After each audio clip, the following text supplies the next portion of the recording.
এক পাশে চা বসিয়ে দিয়ে আরেক পাশে বানিয়ে নিতে পারবে এই ছোট্ট ছোট্ট মিনি কেকগুলো। হাতে মাত্র 10 মিনিট সময় থাকলেই এই রেসিপিটি বানিয়ে নিতে পারবে। আর এই কেকগুলো ভীষণ স্পঞ্জি হয়, খেতেও লাগে দারুণ টেস্টি। বাচ্চাদের তো ভীষণ পছন্দ হবে আজকের এই কেকগুলো। নমস্কার বন্ধুরা, নন্দিনী সিম্পল কুকের আরও একটি পর্বে আপনাদের সবাইকে জানাচ্ছি স্বাগত। তাহলে দেরি না করে চলুন ঝটপট রেসিপিটি দেখে নিই। আজকের এই রেসিপিটি তৈরি করার জন্য প্রথমে আমি এদিকে নিয়েছি 1.5 কাপ পরিমাণ সুজি। এখানে আমি সমস্ত কিছু এই 4 কাপ মেপেই নেব। এবারে দিয়ে দিচ্ছি ওই কাপেরই 4 ভাগের 3 ভাগ পরিমাণ ময়দা। এবারে দিয়ে দিচ্ছি 4 ভাগের 3 ভাগ পরিমাণ চিনি। চিনিটা আপনারা আপনাদের প্রয়োজন মতো বাড়িয়ে কমিয়ে নিতে পারবেন। এবারে এখানে দিয়ে দিচ্ছি 1/2 কাপ পরিমাণ সাদা তেল দিয়ে খুব ভালো করে একটু মিশিয়ে নেব। তার আগে এখানে দিয়ে দিচ্ছি 1 কাপ পরিমাণ দুধ। দুধটা দিয়ে খুব ভালো করে একটু মিশিয়ে নিচ্ছি।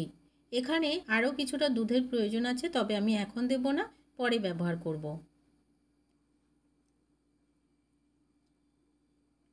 খুব ভালো করে সমস্ত কিছুকে একটু মিশিয়ে নিলাম।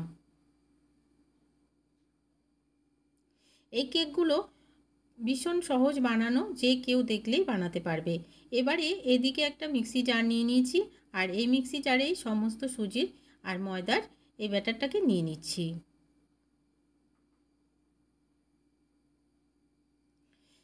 মিক্সিটাকে ঘুরিয়ে একদম স্মুথ একটা পেস্ট তৈরি করে নেব। তাহলে কি হবে, সুজিটাও ভীষণ ভালোভাবে পেস্ট হয়ে যাবে আর কেকগুলো ভীষণ সফট তৈরি হবে।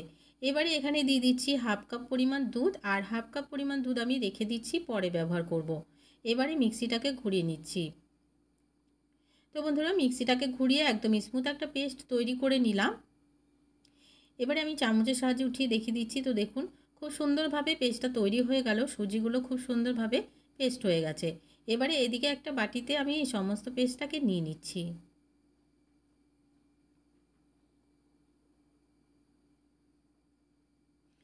এখানে দেখুন ব্যাটারের ঘনত্বটা অনেকটাই বেশি আছে। এখানে বাকি যে 1/2 কাপ দুধ আরও আমি রেখে দিয়েছিলাম সেটা এখানে দিয়ে দিচ্ছি। এখানে মোট আমার 2 কাপ পরিমাণ দুধ লেগেছে। খুব ভালো করে এবারে মিশিয়ে নিচ্ছি। ব্যাটারের কনসিস্টেন্সিটা ঠিক এইরকমই রাখতে হবে, খুব বেশি পাতলা বা খুব বেশি ঘন নয়। এবারে এখানে দিয়ে দেব 1 চামচ বেকিং পাউডার, দিয়ে দিচ্ছি 1/2 চামচ থেকেও কম বেকিং সোডা, আর দিয়ে দিচ্ছি ভ্যানিলা এসেন্স। বেকিং পাউডারটা দিয়ে খুব বেশিক্ষণ কিন্তু আর ব্যাটারটাকে ফেটানো যাবে না, শুধুমাত্র একটু মিশিয়ে নিতে হবে, নাহলে কেকগুলো কিন্তু একটাও ফুলবে না। খুব ভালো করে একটু মিশিয়ে নিলাম সমস্ত কিছুকে। এবারে এখানে দিয়ে দিচ্ছি 1 চুটকি পরিমাণ লবণ। লবণটা দিলে মিষ্টির ব্যালেন্সটা একদমই পারফেক্ট আসবে। এবারে খুব ভালো করে একটু মিশিয়ে নিলাম, আর এই ব্যাটারটাকে রেস্টে রাখার কোনো প্রয়োজন নেই। এবারে আমরা কেকগুলোকে তৈরি করে নেব। এবারে এদিকে একটা বসিয়ে দিয়েছি আমি আপ্পাম মেকার। আজকে কেকগুলো আমি এই আপ্পাম মেকারেই তৈরি করব। এবারে এখানে অল্প অল্প পরিমাণে আমি তেল দিয়ে দিচ্ছি। আপনারা চাইলে এখানে ঘি বা বাটারও দিতে পারেন। তেলটা দিয়ে খুব ভালো করে একটু ছড়িয়ে নিতে হবে। প্রথমে কিন্তু একবার একটু তেল দিতে হবে, নাহলে এই কেকগুলো একদমই উঠতে চাইবে না। তেলটা দেওয়ার পরে একটা চামচের সাহায্যে আমি এই ব্যাটার দিয়ে সমস্ত বাটিগুলোকে ভরে দিচ্ছি।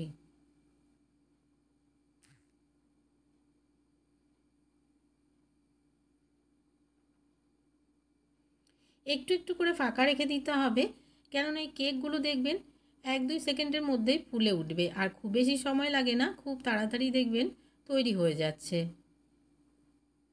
সবগুলো বাটিকে আমি ভরে দিলাম। এবারে একটু ঢাকা দিয়ে রেখে দিচ্ছি। কিছুক্ষণ পরই দেখে নিচ্ছি। তো দেখুন বন্ধুরা, সবগুলো কেক কিন্তু তৈরি হতে শুরু হয়ে গেছে। মাঝখানেরগুলো খুব তাড়াতাড়ি তৈরি হয়ে যায়, তো আমি মাঝখানেরগুলোকে উল্টে দেব। আর সাইডেরগুলো দেখুন এখনও কিন্তু হতে টাইম আছে কিছুটা। মাঝখানের কেকগুলো কিন্তু তৈরি হয়ে গেছে, সবগুলোকে একটু উল্টে দিয়ে অপর পাশটাকে একটু সেঁকে নিচ্ছি।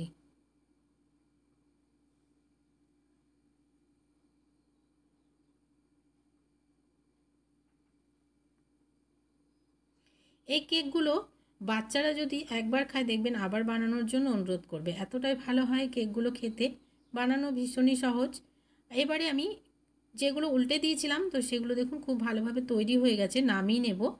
আর বাকিগুলো আরও একটু সময় লাগবে হতে।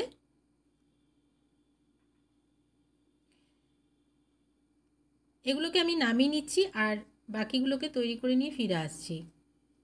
তো বন্ধুরা, আজকের কেক রেসিপিটি তৈরি হয়ে গেল। কতটা সহজে একটি কেক তৈরি হয়ে গেল, আর কেকগুলো ভীষণ স্পঞ্জি হয়, খেতেও ভালো লাগে। আজকের এই কেক রেসিপিটি ভালো লাগলে একটা লাইক করার অনুরোধ রইল, অনেক অনেক শেয়ার করে দেওয়ার অনুরোধ রইল। নতুন বন্ধু আমার চ্যানেলে নতুন এসে থাকলে আমার চ্যানেলটিকে সাবস্ক্রাইব করে পাশে থাকা বেল আইকনটাকে প্রেস করে অল বাটনে ক্লিক করতে ভুলবেন না, এই ধরনের রান্নার নোটিফিকেশানগুলো সবার আগে আপনাদের কাছে পৌঁছে যাওয়ার জন্য।